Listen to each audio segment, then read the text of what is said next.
Welcome to Frank Lamonti's Holiday Special, where every year we look at another country. This year, we'll take a look at Egypt. Today on the talk show, we have a very special guest, Bob Dylan, who's going to give us a first-hand look into Egypt's religions. In Egypt, the Islamic religion, which is a monotheistic, autonomous religion, absolutely dominates all others in the amount of people who practice it. As you can see in the infographic in front of you, around 90% of the population in Egypt is Muslim, with a Sunni majority and a Shia minority. This is followed by 5.1% Christians, and then other religions are less than 1%. In Egypt, Islam and the Sharia laws are embedded in the constitution of the country's government. Islamic religion plays a huge role in politics of the country. Nearly every aspect of Egyptian life reflects Islam, both in specific events and ideas, and even in the modesty in women's clothing.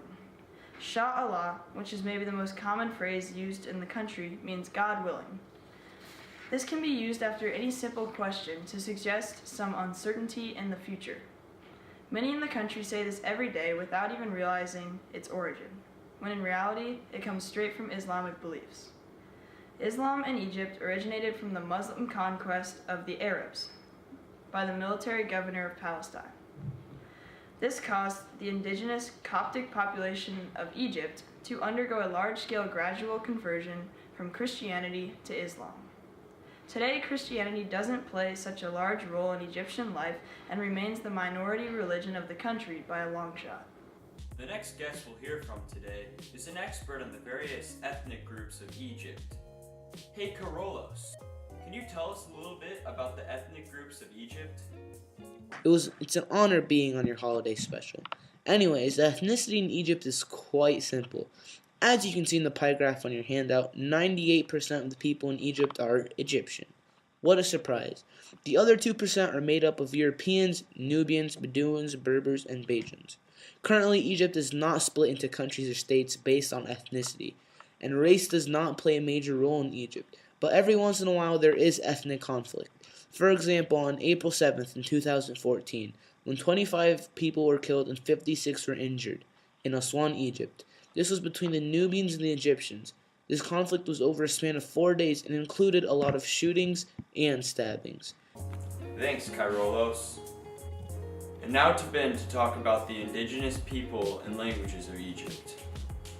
So there are two main indigenous groups in Egypt, and one of which is the Bedouins, and they're a nomadic group, and they live on camels and in tents, and they have incorporated pop culture into their lives too, even though they are nomadic and don't live in cities or anything like that, and they're like a homogeneous population, but they still have incorporated pop culture into their lifestyles, as they have TVs and listen to pop music and stuff. And another indigenous group in Egypt is the Nubians, and they're people that have settled on the Nile River Valley, and they have also incorporated pop culture into their lives, and that they smoke tobacco differently than they used to, and things like that. They've just slightly changed a lot of their things. And the most spoken language in Egypt is Arabic, but people also speak English a lot, which is another one of the main languages there, and French and other European languages are also widely spoken there because of European people living there and things like that. And but pop culture has caused indigenous groups to be kind of dying out a lot, even though they've been incorporating pop culture. A lot of people are leaving and fully becoming members of pop culture instead of their folk culture. And another thing is, a lot of people think of Egypt as a very poor country since it's in Africa and is not great economically and stuff, but they're actually a country that's in stage 4 of DTM, and they're a very developed country. They're not a poor country or tribal or anything like that people might think of when they think of an African country. That's just untrue.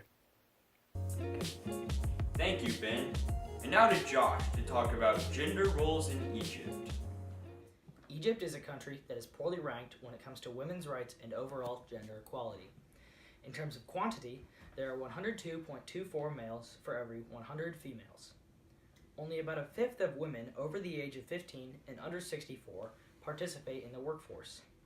In 2017, 22.18% of women aged between 15 and 64 worked. Almost all landowners in Egypt are male. According to the Food and Agriculture Organization, women make up only 5% of agricultural land owned, while men comprise 95%. This is partially because women are often denied access to inheritance to property such as agricultural land. Women in Egypt do not play a major role in government as they are outnumbered in nearly every category. One major example is Egypt's parliament. As you can see in the pie graph, the blue represents men, while the red represents women for seats held in parliament.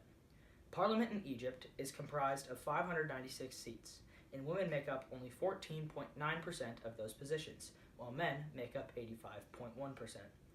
In terms of education, women have a lower literacy rate than men at 65.4% compared to men at 82.2%. Girls aged 6 to 14 are required by law to enroll in primary school. However, many girls are not given the opportunity to enter secondary school, as many 16-year-old girls are put into arranged marriages.